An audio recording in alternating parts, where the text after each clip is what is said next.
zakat. Ya kan? Termasuk rukun Islam kan? Nah, udah pernah zakat belum?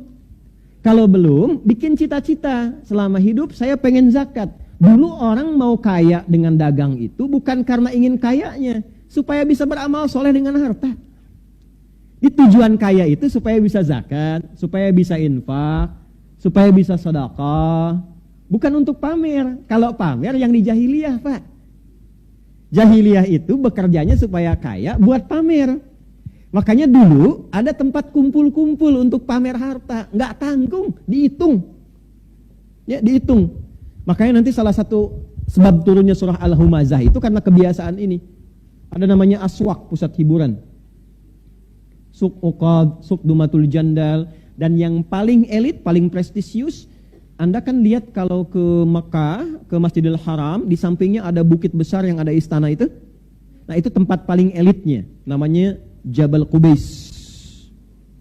Jabal Qubais. Ini dulu tempat paling elit. Orang berkumpul setiap pekan hanya untuk pamer kemewahan. Jadi sepekan itu yang berniaga, ya kan? Yang cari macam-macam, semua kumpul di tempat ini untuk pamer, untuk diukur siapa yang hartanya paling banyak, karyanya paling bagus. Yang karyanya paling bagus ditulis dengan tinta emas, nanti dikelilingkan ke Ka'bah, disebut dengan mu'allaqat, yang ditempelkan di Ka'bah. Kelak di era Islam akan diganti dengan kain kiswah yang berisikan ayat Quran dan Asmaul Husna. Jelas? Nanti yang paling kaya diangkat status jadi terhormat. Nih, jadi crazy rich kalau sekarang yang punya kedudukan. Ya, jadi kalau misalnya maaf hanya untuk update status, flexing, jahiliyah udah hatam. Udah hatam dan terkenal pada masa itu. Tokohnya ada, bisa dilacak. Anda pun kenal sampai sekarang tuh. Ya, tahu Abu Jahal, Abu Lahab, tahu kan? Gitu. Jadi itu diantara tokoh-tokoh yang dulu, yang flexing ada, kan? Yang pamer-pamer ada, yang suka ngitung-ngitung ada, ya. Habis ngitung ngerosting orang juga ada, gitu. Sudah ada dulu, ya. Ada ayat roasting itu ada suratnya. Wailul likulli humazatil.